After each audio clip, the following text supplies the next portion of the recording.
A First Nation in Northern Ontario says it's uncovered 171 plausible burial sites at a former residential school.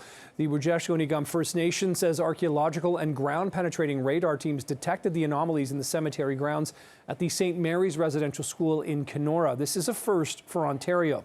This afternoon, we're joined live by Lynn Grew, the CEO of the Native Women's Association of Canada. Lynn, appreciate you joining us on what must be a difficult day. When you heard this news, again, another potential anomalies under the ground in a cemetery near a residential school, what goes through your mind? Well, we're appalled and we're disappointed, I guess, that we haven't gotten to this time where it's taken all of this time to be able to have even enough resources to be able to do this work. Families have been waiting a long time to have these resources to find their loved ones. They don't know what happened most of the time. They just never came home.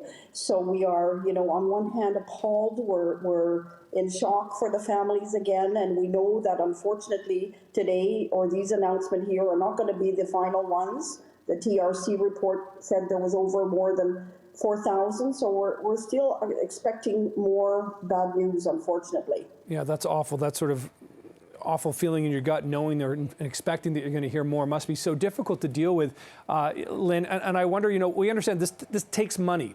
And I think perhaps the last time I spoke to you several months ago, there was an announcement of some sort of funding, whether it was from the province or federal government, to sort of, to do this sort of ground-penetrating radar and these searches.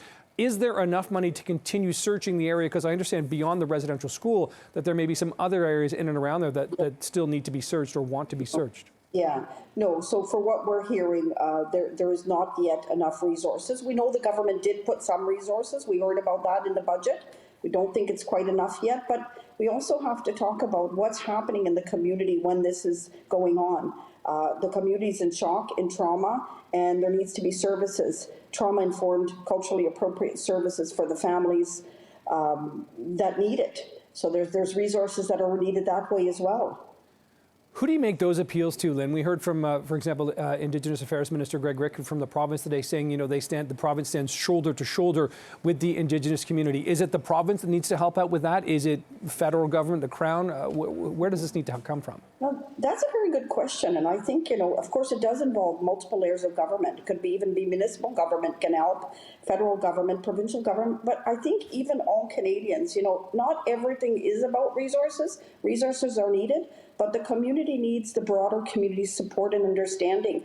And I think unless you really understand what happened, which has been clearly defined and declared as to be a genocide, you can't fix what you don't acknowledge. And I think the compassion and the empathy that the community needs is very much important, and we shouldn't minimize that as well. Yeah, you've hit on something really significant, Lynn, sure, because when the initial the ground-penetrating radar did that search of found the 215 in Kamloops a year or so ago, there was really a great outpouring of support and sort of compassion from the country. But sadly, as the news cycle has changed and other things have sort of come to the forefront, that has gone away. I mean, it should be. You shouldn't need to get it back per se, but how do you think you can sort of get that back and sort of try to, again, remind Canadians of the past and what's happened? It is a good point. I mean, and I think the media is one of the tools that we really need, right? We need the media to keep reporting on what's going on. Otherwise, people won't know, and it would be brushed aside by many other things. But I do feel that there has been a significant difference in understanding from 2 years ago even to today, and we've done our own surveys on that. So we know that the level of consciousness has been raised in this regard, and people are really understanding our past and what happened and what kind of human rights breaches happened, and that children lost their lives and families lost their children. I think any Canadian could really understand if you sent your child to school and they never came back. Yeah. How would you feel? You would look until this lifetime and into as long as you could to try to find, what happened. And that's what's going on in the communities. Yeah, it is unimaginable indeed. And Lynn, we appreciate you coming on and helping us understand the story better and sort of continuing to share this story. Lynn Grew, CEO of the Native Women's Association of Canada, do appreciate the time here. Thank you so much for having me on today. Okay.